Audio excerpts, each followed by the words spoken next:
वक्त है कहते हैं कि वो कभी ठहरता नहीं है।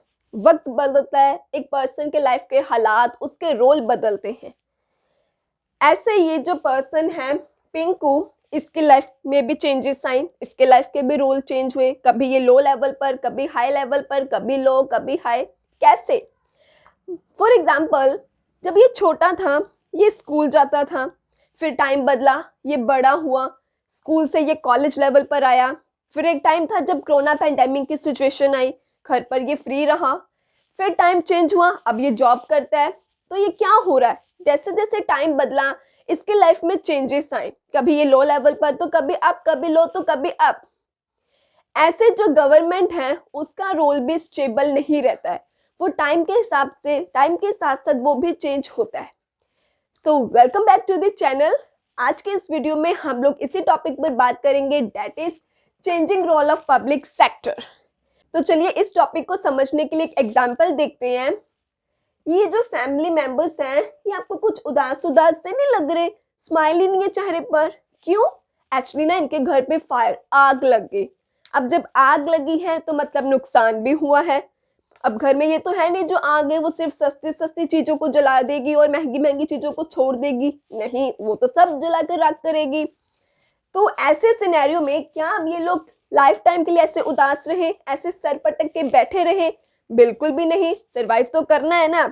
तो अब अपने घर को फिर से ठीक करने के लिए, जो सामान का नुकसान हुआ है फिर से न्यू लेने के लिए किसी ना किसी को तो रिस्पॉन्सिबिलिटी उठानी पड़ेगी। तो ये जो दो इनके चाइल्ड हैं, जो चिल्ड्रन हैं, ये कहते हैं कि देखो हमारी तो अभी अभी न्यू जॉब लगी थी, हमारे पास इतना पैसा नहीं है कि हम जो बड़ा खर्चा जो है वो उठा सके।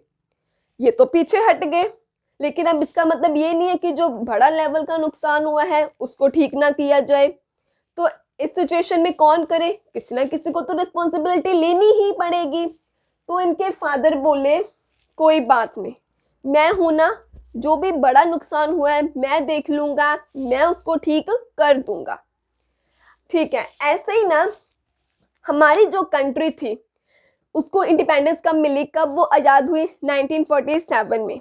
अब जो अंग्रेज थे, क्या वो हमारा भला कर कर गए हैं? क्या वो हमें, हमारे इंफ्रास्ट्रक्चर को बहुत इम्प्रूव कर कर गए? क्या वो हमारी इकोनॉमी को डेवलप कर कर गए? बिल्कुल भी नहीं। तो क्या था उस वक्त हमारी इकोनॉमी? क्या थी? बिल्कुल लो। जब आज़ादी मिली इकोनॉमी हमारी लो थी।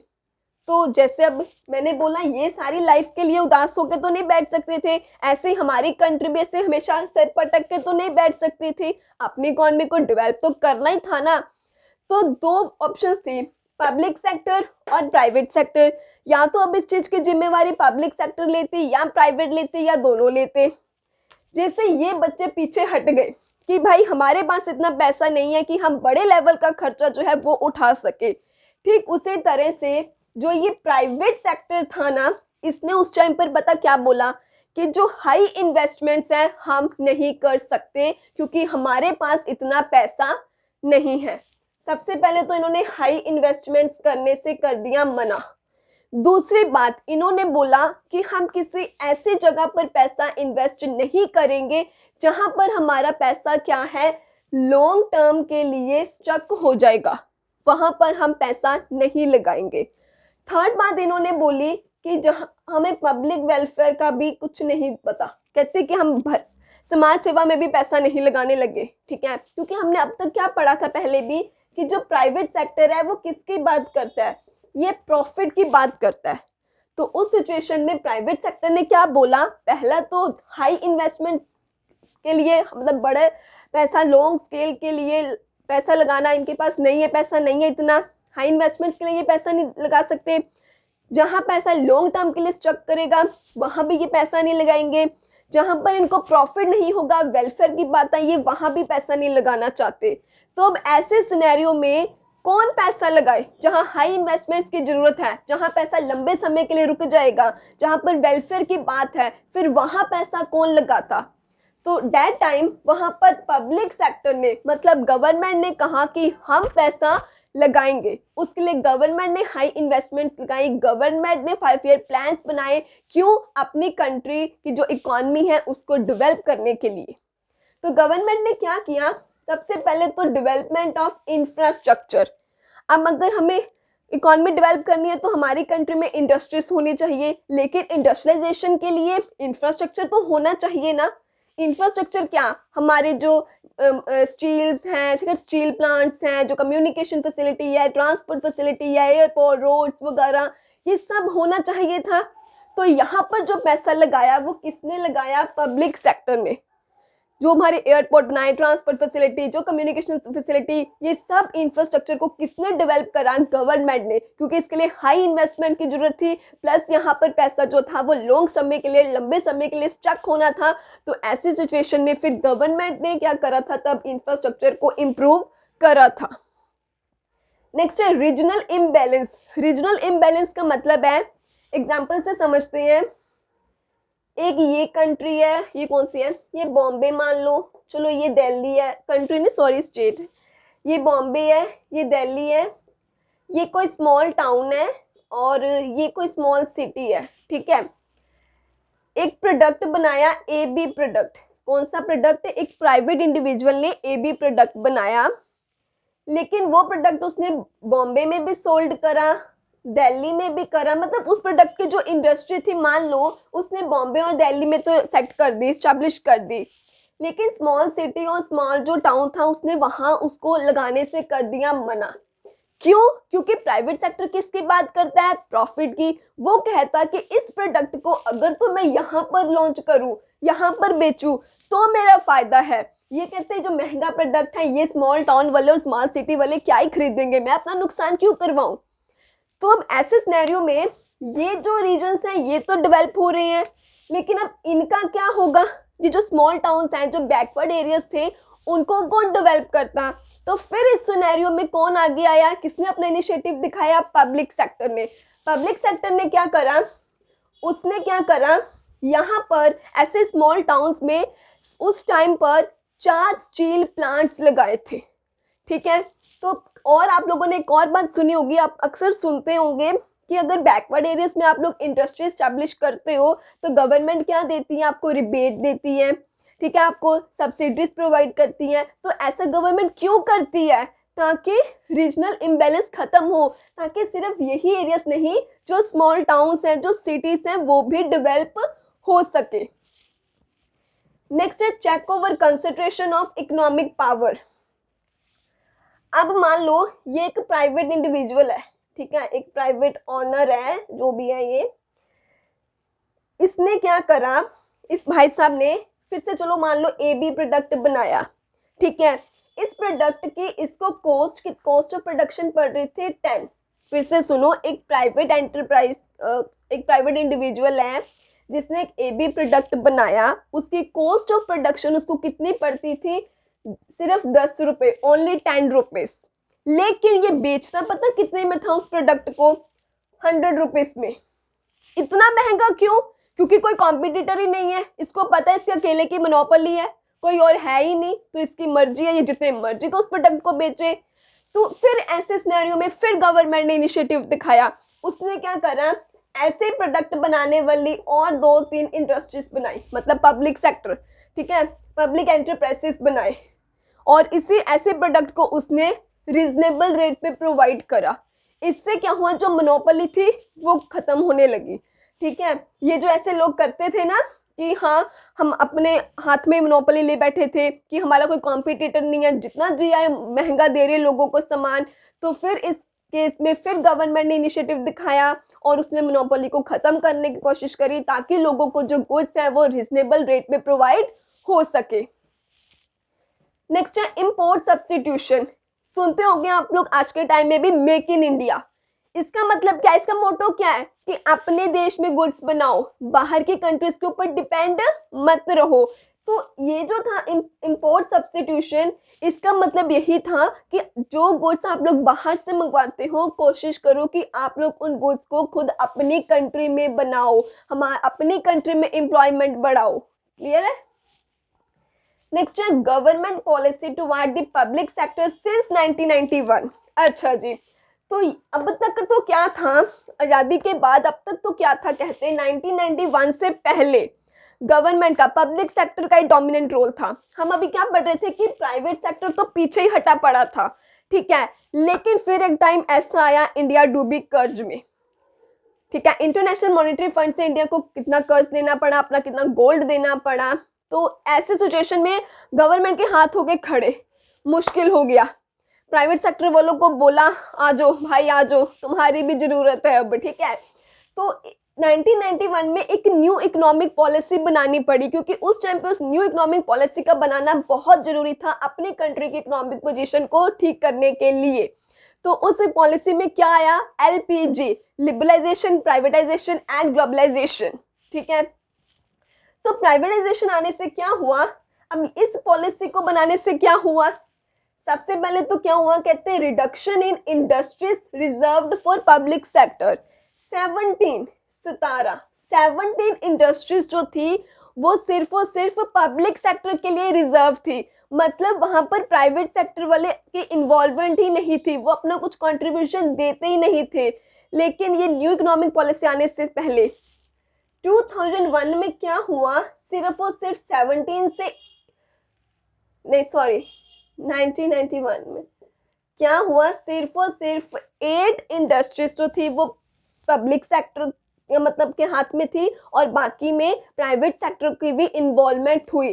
फिर 2001 में क्या हुआ, 3 इंडस्ट्रीज जो थी वो पब्लिक सेक्टर के हाथों में, और जो बाकी इंडस्ट्रीज थी उसमें प्राइवेट सेक्टर भी अब कंट्रीब्यूशन देने लगी, उसका भी इन्वॉल्वमेंट होने लगा।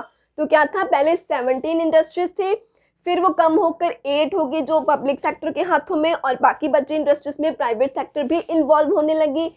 फिर सिर्फ और सिर्फ 3 इंडस्ट्रीज पब्लिक सेक्टर के हाथों में, और बाकी जो इंडस्ट्रीज हैं उसमें प्राइवेट सेक्टर भी इन्वॉल्व होने लगी। वो बाकी बचे इंडस्ट्रीज में अभी भी प्राइवेट सेक्टर इन्वॉल्व क्यों नहीं हुआ, क्योंकि वो किससे रिलेटेड है, एटॉमिक एनर्जी से, हमारे डिफेंस से, क्योंकि यहाँ पर बात है नेशन की सिक्योरिटी की, अपने देश की सुरक्षा के लिए ये जो इंडस्ट्रीज हैं इसमें प्राइवेट सेक्टर की इन्वॉल्वमेंट नहीं है। नेक्स्ट है डिसइन्वेस्टमेंट ऑफ शेयर्स। अच्छा, इन्वेस्टमेंट क्या होती है, मैंने एक XYZ कंपनी में पैसा लगाया, वो मैंने क्या करा, इन्वेस्टमेंट, उसी कंपनी से मैंने अपना पैसा विड्रॉ कर लिया, पैसा निकाल लिया, वो क्या होगी, डिसइन्वेस्टमेंट। एक एग्जांपल से समझते हैं इस पॉइंट को।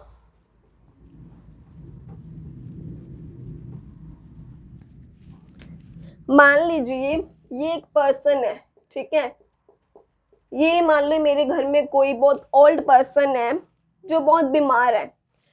अब क्या हुआ, इसके दवाइयों का खर्चा, डॉक्टर की फीस, इसके कपड़ों का खर्चा, क्लोथ्स का, ठीक है, इसके खाने का खर्चा, इसके और भी जो खर्चे हैं वो सब खर्चा मैं ही देख रही थी अकेली, मतलब पूरा बर्डन किसके ऊपर था, मेरे ऊपर था। फिर मैंने क्या करा, अपने 2 ब्रदर सिस्टर्स को बोला कि काम कर, तू फूड का खर्चा उठा ले, तू क्लोथ्स का उठा ले, तू डॉक्टर की फीस का उठा ले। तो जो मेरा बर्डन, जो मेरा रिस्क था वो कम होकर इनके ऊपर भी आ गया।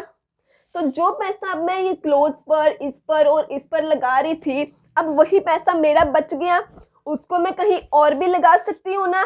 बस ठीक उसी तरह से गवर्नमेंट ने क्या करा, डिसइन्वेस्टमेंट ऑफ शेयर्स, मतलब अपने एंटरप्राइज के जो इक्विटी शेयर्स थे ना वो उसने प्राइवेट सेक्टर को, जनरल पब्लिक को क्या करा, सेल कर दिए।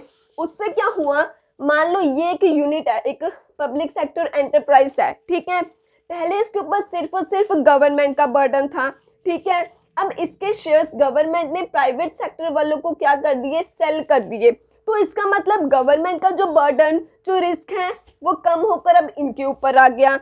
अब जो पैसा गवर्नमेंट इसके ऊपर लगाती थी वो अब वही पैसा वो बांट हो गया ना, अब वो ये भी लगाने लग पड़े। तो अब गवर्नमेंट क्या करेगी, वही पैसा कहीं और लगा सकती है, हेल्थ फैसिलिटीज में लगा सकती है, एजुकेशन फैसिलिटी में लगा सकती है, बिल्कुल वैसे ही जैसे मैंने इनके ऊपर जब खर्चा, जब ये भी बीच में इन्वॉल्व हो गए तो मेरा जो पैसा बचा मैं अब कहीं और लगा सकती थी, ठीक है। वैसे गवर्नमेंट ने क्या करा, इनको बीच में इन्वॉल्व कर लिया, प्राइवेट सेक्टर वाले को, तो गवर्नमेंट का बर्डन और रिस्क कम हुआ, प्लस जो पैसा गवर्नमेंट को सारा इसके ऊपर लगाना पड़ता था अब वही पैसा जो उसके पास बच रहा है वो कहीं और इन्वेस्ट कर सकती है। क्लियर है। नेक्स्ट है पॉलिसी रिगार्डिंग सिक यूनिट्स। सिक यूनिट्स कौन से होते हैं, अब बीमार नहीं, वो यूनिट्स जो बहुत टाइम से लॉस पे जा रहे हैं। अगर एक कंपनी है, मैं बोलूँ वो 1 साल से 2 साल से लॉस पे जा रही है, उसको मैं सिक यूनिट नहीं कह सकती। हाँ, वो लगातार 8-10 सालों से घाटे पे जा रही है, उसको कोई प्रॉफिट नहीं हो रहा, तो वो क्या है, सिक यूनिट है। अब ये सिक यूनिट है, ठीक है, डस्टर घूम गया अच्छा, मान लो ये एक यूनिट है, ठीक है, ये सिक यूनिट है, इसको लगातार घाटा हो रहा था, कमाई ये कुछ करके नहीं दे रहा है, रिटर्न गवर्नमेंट को कुछ नहीं मिल रही, सिर्फ खर्चा बढ़ रहा है। किस चीज का? इस यूनिट में जो एम्प्लॉयज काम करते हैं, जो भी वर्कर्स काम करते हैं, उन सबको तो सैलरी देनी ही है ना। खामखा ऊपर बर्डन ही पड़ा हुआ है ना, काम वो कोई आ नहीं रहा, बर्डन पड़ा हो गवर्नमेंट के ऊपर। तो फिर ऐसे सिनेरियो में एक BIFR बोर्ड बनाया गया। वो बोर्ड क्या करता था, मान लो एक ये सिक यूनिट है और एक ये सिक यूनिट है, ये 2 यूनिट्स हैं। उस बोर्ड ने क्या करेगा, वो ये देखेगा कि इन दोनों यूनिट्स में से रिवाइव कौन हो सकता है। मतलब उसने देखा कि ये यूनिट भी घाटे में जा रहा है लगातार, ये भी, लेकिन उसने ये चेक करा कि ये वाला जो यूनिट है ना, अगर इसको मतलब ये इसको हम लोग थोड़ा इसमें और इनपुट्स ऐड करें, थोड़ा ध्यान दें, तो ये प्रॉफिट में बदल सकता है, ये ठीक हो सकता है, ठीक है। तो मतलब ये शट डाउन नहीं हुआ। लेकिन ये वाला जो यूनिट है, उस बोर्ड ने देखा कि नहीं, इसका बेड़ा गर्क हो चुका है, सत्यानाश हो चुका है, इसका अब कुछ नहीं हो सकता, इसको तो बंद करने में ही भलाई है, ठीक है। ये यूनिट हो गया शट डाउन, बंद हो गया। लेकिन जो इसमें वर्कर्स, जो एम्प्लॉयज काम करते हैं, क्या वो शांति से बैठेंगे? आप एक कंपनी में काम कर रहे हो, आपको बाहर निकाल दो या आपकी कंपनी को बंद कर दो, तो आपके हाथों में जो आ रहा था पैसा वो चला जाए, तो आपको गुस्सा नहीं आएगा? तो उस केस में फिर जो उसके वर्कर्स, जो एम्प्लॉयज थे, वो भड़क गए, ये क्या हुआ, हम कहाँ जाए? तो फिर एक नेशनल रिन्यूअल फंड बनाया गया कि वो जो एम्प्लॉयज, वो जो वर्कर्स थे, उनको कंपनसेशन दी गई कि जब तक आपको कहीं और जॉब नहीं मिलती, उनको फिर पैसा दिया गया ताकि वो भड़के ना। नेक्स्ट है memorandum of understanding. Memorandum of understanding क्या होता है? ये एक अग्रीमेंट होता है, दो आपस में अग्रीमेंट करते हैं और उसको साइन करते हैं, जस्ट इसीलिए कि कल को कोई मुकर ना जाए कि मैंने ऐसा कब बोला था या तूने ऐसा कब बोला था, ठीक है। तो अब इसमें क्या होता था, सपोज करो मैंने ना आपको एक टारगेट दिया कि आपको ना 10 डेज के अंदर अंदर अकाउंट्स के 5 चैप्टर रिवाइज करने हैं। टारगेट दे दिया, 10 डेज के अंदर अंदर 5 चैप्टर कंप्लीट करने हैं, रिवाइज करने हैं। लेकिन कैसे रिवाइज करने हैं, आपने क्या टाइम टेबल बनाना है, वो मैंने सिर्फ आपके ऊपर छोड़ दिया, भाई वो आपकी मर्जी है। मैंने सिर्फ इतना बोल दिया कि 10 दिन के अंदर अंदर मुझे 5 चैप्टर कंप्लीट रिवाइज चाहिए, लेकिन कैसे रिवाइज करने हैं वो आपके ऊपर छोड़ दिया, ठीक है। मैं कॉमर्स की टीचर हूँ तो मैंने आपको दिया है, मैंने किसी साइंस के स्टूडेंट को कोई टारगेट दिया नहीं, ठीक है। ऐसे ही ना जो पब्लिक सेक्टर के एंटरप्राइजेस है, फॉर एग्जांपल कोई फाइनेंस का पब्लिक एंटरप्राइज है, तो उसको जो फाइनेंस मिनिस्टर है वही मिनिस्ट्री क्या देगी, टारगेट देगी। उसको फाइनेंस वाले को कोई हेल्थ मिनिस्टर नहीं देगा टारगेट। जैसे मैं कॉमर्स की टीचर हूँ तो मैं कॉमर्स के स्टूडेंट्स को टारगेट दे रही हूँ, मैं साइंस के स्टूडेंट्स को टारगेट नहीं दूंगी। ऐसे ही अगर कोई public sector, finance public sector है तो उसको फाइनेंस मिनिस्टर टारगेट देगा। एग्रीकल्चर पब्लिक एंटरप्राइज है तो उसको एग्रीकल्चर मिनिस्टर टारगेट देगा। उन्होंने उसको टारगेट दे दिया कि ये टारगेट है, आपको पूरा करना है, लेकिन कैसे पूरा करना है वो मिनिस्टर उसमें इंटरफेयर नहीं करेगा। जैसे मैंने आपको सिर्फ चैप्टर रिवाइज करने का टारगेट दे दिया, लेकिन उसको कैसे रिवाइज करना है वो आपके ऊपर छोड़ दिया। ऐसे वो जो मिनिस्टर है वो अपनी पब्लिक एंटरप्राइज को टारगेट देती है कि ये टारगेट आपको पूरा करना है, लेकिन कैसे पूरा करना है वो आपके ऊपर है। भाई हम इंटरफेयर नहीं करेंगे, बस टारगेट पूरा होना चाहिए। अब ये टारगेट देने का क्या फायदा है?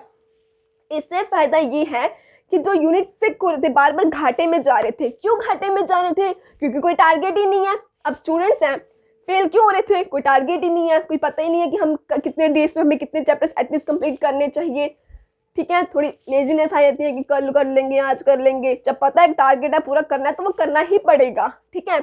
ऐसे फिर इन यूनिट्स को टारगेट देने शुरू करें कि आप इस टारगेट्स को करो। जब आपके पास एक टारगेट है, आपको पता है कि आपको इस टारगेट को चेस करना है, तो आप मोटिवेटेड रहते हो कि हाँ मुझे ये करना है, क्योंकि अगर नहीं करा तो जवाब देना पड़ेगा। अब मान लो मैंने आपको जो कहा था कि 5 चैप्टर आपको रिवाइज करने हैं, अगर नहीं करे तो आपको जवाब देना पड़ेगा ना कि हम क्यों नहीं कर पाए। आपको डर भी होगा कि हाँ ये मैडम डांटेगी, मारेगी, आप करते हो, कैसे भी करते हो, ठीक है। ऐसे ही फिर वो एंटरप्राइज को पता होता है कि हमें इस मिनिस्ट्री को जवाब देना है, तो वो कोशिश करते हैं कि हम टारगेट को टाइम पे कंप्लीट कर लें। ओके, तो ये था changing role of public sector. I hope आपको ये टॉपिक बिल्कुल अच्छे से क्लियर हो गया होगा, लेकिन अगर इनकेस फिर भी कोई डाउट है तो आप कमेंट सेक्शन में पूछ सकते हैं। ओके, सो ऐसे ही और वीडियोस देखते रहने के लिए चैनल को सब्सक्राइब करें। वीडियो अच्छी लगे तो एक लाइक ठोक देना और अपने फ्रेंड्स के साथ भी वीडियो को शेयर करना। Thank you.